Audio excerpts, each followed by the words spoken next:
Bonjour, aujourd'hui une réflexion un peu surprenante à partir de la paracha de Vaïchi. On parle de la mort de Yaakov Avinu, qui, je vous le rappelle, est mort à l'âge de 147 ans. Il aurait dû vivre comme son père Yitzhak, paracha de Vaïchi, c'est-à-dire qu'il a vécu. Et on sait que l'homme ne se définit pas par rapport à sa mort, mais par rapport à sa vie, ce qu'il a laissé comme empreinte indélébile de son vivant. Il aurait dû vivre 180 ans, lui a été retiré 33 ans de sa vie, parce que lorsque le roi Pharaon lui a posé la question « Kama shene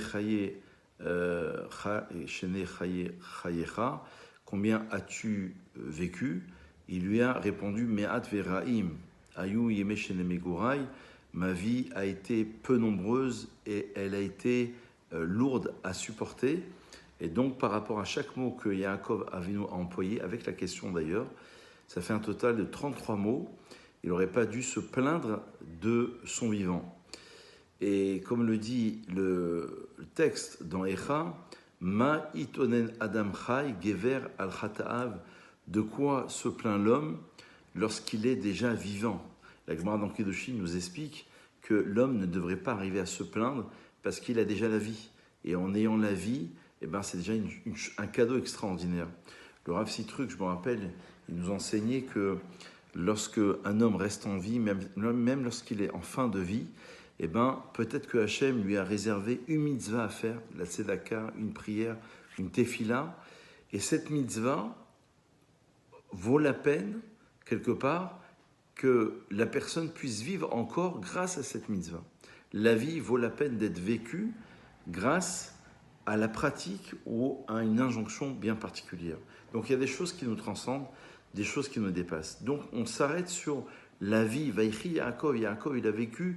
Ce qui nous interpelle, c'est surtout la vie, ce que l'homme a laissé comme empreinte de son vivant.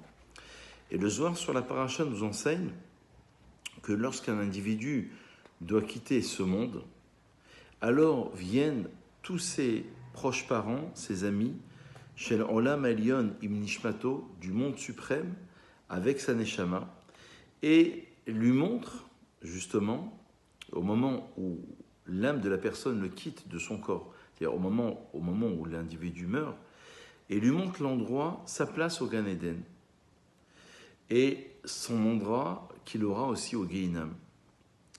Si il est méritant, si c'est un tzaddik, si c'est un juste, alors on lui montre sa place au Gan Eden.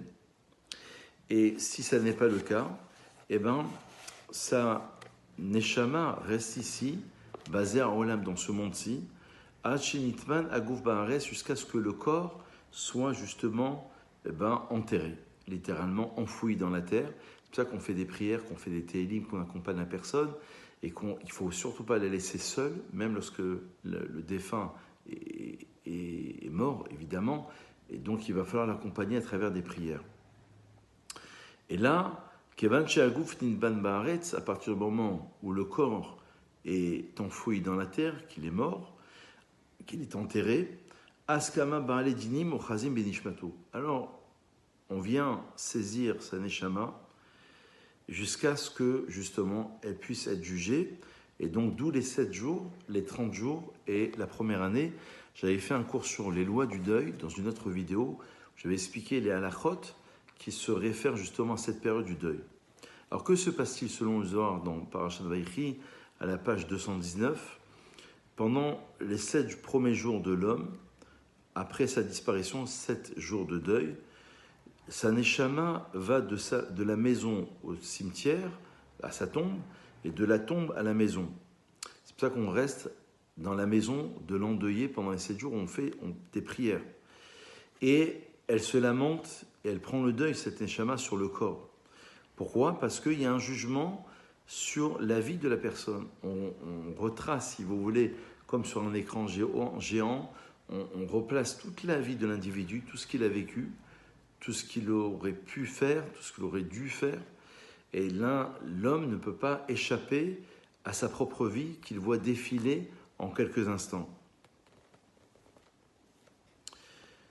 Après les 7 jours de deuil, donc après son jugement, c'est pour ça qu'on fait le Kaddish, qu'il y a des prières de Hashkavod, de Tehilim, sa neshama est placée à l'endroit qui lui convient. On l'a fait ensuite, donc ce qu'on appelle Aliyat Neshama, la montée de l'âme. On l'a fait rentrer dans l'endroit qu'on appelle Meharat Amarpela, dit le Zohar. Ça veut dire le caveau des patriarches. Là, elle voit ce qu'elle doit voir, ce qu'elle peut voir, et elle rentre à l'endroit qui lui est prévu, jusqu'à ce qu'elle arrive à l'endroit du Gan Eden Tarton. J'avais fait une vidéo une fois, on avait expliqué que selon le Ben Ishraï, il y a deux Gan Eden. Il y a le Gan Eden, Jardin d'Eden, en bas et en haut. Celui d'en bas, il a comme la forme de ce monde-ci, mais avec un esprit, avec quelque chose de plus éthéré. Et ensuite, si elle est méritante, évidemment, eh ben, elle monte à un niveau supérieur. Et donc, ça veut dire qu'il y a un passage de la Meharat Amarpela, du caveau des patriarches, pour arriver directement au Gan Eden inférieur. Et ensuite, elle rencontre justement, elle est la rencontre des kérovim qui sont situés devant l'endroit du Gan Eden supérieur. Ça veut dire les chérubins qui sont placés à l'endroit comme c'est écrit dans le Sefer Bereshit. Donc voilà une première vidéo pour essayer de comprendre comment il y a l'élévation de l'âme, quelles sont les prières que l'on doit faire, qu'on doit accompagner l'individu, le défunt, lui faire une étude pour ça, Neshama, Ashkava, Tzedaka, pour justement lui éviter, lui épargner toute forme de souffrance et de difficulté.